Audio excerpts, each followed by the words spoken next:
खुलुमबाय बयखौबो एडुकेशन बिलनि सोमोन्दै बिटिसिनि चिफ मानव हाग्रामा महिलारि आरो बिटिआरनि बारग' सीएम मानव गेदेर प्रमद बर' बिथांमोना खौरां बिजोङाव माखासे बाथ्रा बुंदों। नोंथांमोना जोबजासिम नायोब्ला आथिखालनि बिटिसिनि चिफ मानव गेदेर हाग्रामा महिलारि आरो बिटिआरनि बारग' सीएम मानव गेदेर प्रमद बर' बिथांमोननिफ्राय गासै बाथ्राखौ नोंथांमोना आबुङैनो मोनथिनानै लानो हागोन। भिडिअखौ जोबजासिम नायनानै लाग्रो।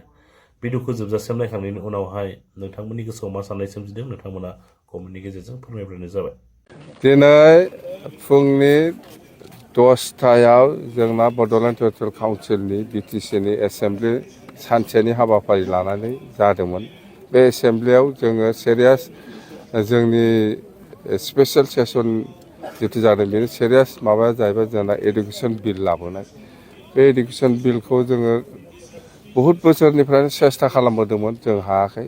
थांनाय बिपिएफ सरकारनि दिनावबो जोङो 15 बोसोराव जोङो सेस्था खालामदोंमोन, हायाखै, जाफुंसाराखैमोन। खिन्थु थांनाय 5 बोसोरावबो प्रमद बर'आ जेबो मावनो हाखायाखै, बेहाथ' जिर'खा, जेबो गैखाया। एबार जोङो बिपिएफ हान्जाया गोदान सरकार दानाय लोगो लोगो आसाम सरकारजों जों खोब सिरियास बे इस्युखौ लानानै रायज्लायदों। सीएमआ जोंनो बिथोन होदों जे नोंथांमोना मोजां मोनसे नोंसोर बोरै लुबैयो बेबायदि मोनसे आयेन बानायनानै पास खालामनानै लाबो, जों बेखौनो अके खालामगोन होननानै बुंदों। बे हिसाबै जोङो दिनै जोंनि गेजेराव रायलाय होनलाय बे बिलखौ जोङो बोरै इन्ट्रडिउस खालामनो, बोरै लांनो, सात्र सात्रनि बा मास्टारफोरनि समस्या बा जिखुनु जाया एलपि स्कुलफ्रा आरम्भ खालामना up to 12 higher secondary junior college 12सिम बेहाय बिराद समस्या दंमोन प्रभिन्सियेलाइज जायैयाव। दा बियो दिनै जोङो खालामनो हाबाय, जोबोद गोजोननाय मोन्दों। आरो जोङो बेखायनो बिटिसि सरकारनि जानानै बा बिटिसिनि रायजो जानानै सीएम बिथांखौ जोङो कंग्रेसुलेसन हरदों, धन्यबाद हरदों। आरो भबिष्यताव जोंनि गोबां माखासे समस्या दंबावो, बेफोराव जाहाथे हेल्प खालामो सीएमआ। दाथ' प्रथमाव आङो दतमा स्टेडियाम, फुटबल स्टेडियाम, बेवहाय स्टेडियामनि थाखाय 15 कोटि गेलारि बानायनो थाखाय 15 कोटि थाखा सेंसन खालामग्रोबाय। बेखौ जोङो अन्थाइ खाम्फा गायसनदों। बेनि उनाव खालु गामियाव हेन्दलुम टेक्सटाइलनि प्रडाक्सन एन्ड मार्केटिं सेन्टार, बे हिसाबै 24 crore सामथिं दङ, बेखौ अन्थाइ खाम्फा गायसनबाय। बेनि उनाव केडिएसएआव 20 कोटि थाखानि फुटबल स्टेडियाम जोङो जेसेबां हायो एसेबां बेजों मावग्रोगोन। उनाव जुदि प्रयजन जायोबा जोङो दतमानियावबो हरदेरगोन, क'क्राझारनियावबो हरदेरगोन। जायखिजाया बेजों आराम्भ खालामग्रोनो थाखाय जोङो बे फैसाखौ सेंसन खालामदों। बेनि उनाव लास्टआव डक्टर भुपेन हाजरिकानि अडिट'रियाम हल, बेखौ जोङो दिनै लास्ट 30 कोटि थाखानि जिथु प्रजेक्ट, बियो डक्टर भुपेन हाजरिका बिथांनि नामाव जोङो अडिट'रियाम हल बानायगोन। एखे थाखाजोंनो जोङो बै पर्बत जरायाव गुरुदेब कालिचरन ब्रह्मनि नामाव बानायगोन। एखे फैसाजोंनो जोङो 30 कोटि थाखा बेवहायबो माने जोहोलाव प्रेमसिं ब्रह्म काजलगावआव जागोन।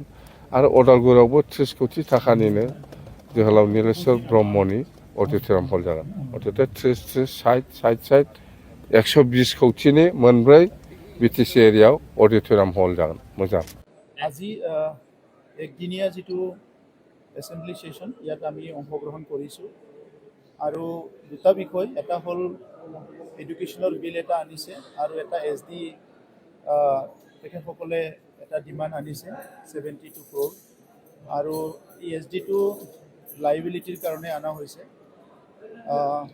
প্ৰথমতে হ'ল যিটো লাইবিলিটি দিব বিচাৰিছে, জেনুইন লাইবিলিটিবিলাক দিব লাগিব। কিন্তু যোৱা 17 ইয়াৰ্ছৰ আগৰ চৰকাৰৰ সময়ত তেখেতসকলৰ যিখিনি লাইবিলিটি আছে, এই লাইবিলিটিছ যিখিনি অডিট কৰা হৈছে তাত দেখিছে কিছুমান লাইবিলিটিছটো জেনুইন নহয়। গতিকে আমি আহ্বান কৰিম যে লাইবিলিটিছটো পে'মেণ্ট কৰাত যিবিলাক জেনুইন যিখিনি আছে সেইখিনিত পে'মেণ্ট কৰে, আৰু যিবিলাক জেনুইন নহয় তেখেতসকলে যিহেতু অডিট কৰা নাই, আমি অডিট কৰিছিলোঁ, আমাৰ হাতত আছে।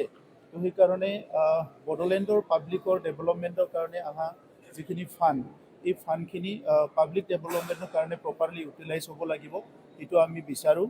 আৰু এই ফাণ্ডটো লাইবিলিটি দিব বিচাৰিছে এটা চৰকাৰৰ বাজেট নেক্সট অহা হয়তো ফেব্ৰুৱাৰী মাৰ্চত যিটো অসম চৰকাৰৰ বাজেটটো হ'ব তাৰ আগত যিটো লাইবিলিটি পে'মেণ্ট কৰিবলৈ গৈ আছে এইখিনি সময়ত আগত যিটো বাজেটত পইচা আছিলে সেইটো পাব্লিক ডেভেলপমেণ্টৰ কাৰণে আছিলে সেইকাৰণে লাইবিলিটিজটো দিয়াৰ ক্ষেত্ৰত আমাৰ বহুতখিনি অবজেকশ্যন থাকিব আৰু জেনুইন লাইবিলিটিছে তেখেতসকলে দিব লাগে সেইটো আমি বিচাৰিম ছেকেণ্ড প্ৰভিঞ্চিয়েলাইজেশ্যন যিটো বিল আনিছে সেইটো আমিও সমৰ্থন জনাইছোঁ কাৰণ যোৱা প্ৰায় 30টা বছৰ 30-40টা বছৰ বহুতখিনি সংগ্ৰাম হৈ আছে ভেঞ্চাৰ স্কুলৰ কাৰণে ভেঞ্চাৰ কলেজৰ কাৰণে আৰু চাকৰিবিলাক ৰেগুলাৰাইজ নোহোৱাৰ কাৰণে গতিকে অসম চৰকাৰৰ 2-3বাৰ এমেণ্ডমেণ্ট হৈ গ'ল সেই এমেণ্ডমেণ্টতো আমাৰ বড়োলেণ্ড অঞ্চলৰ বহুতখিনি বড়ো মিডিয়াম অসমীয়া মিডিয়াম স্কুলবিলাক প্ৰভিঞ্চিয়েলাইজ হোৱা নাই গতিকে আজি যিটো বিল আনিছে কাউন্সিলত যিটো পাছ কৰা হৈছে এই বিলটো লৈ পেলাই অসম চৰকাৰৰ তাত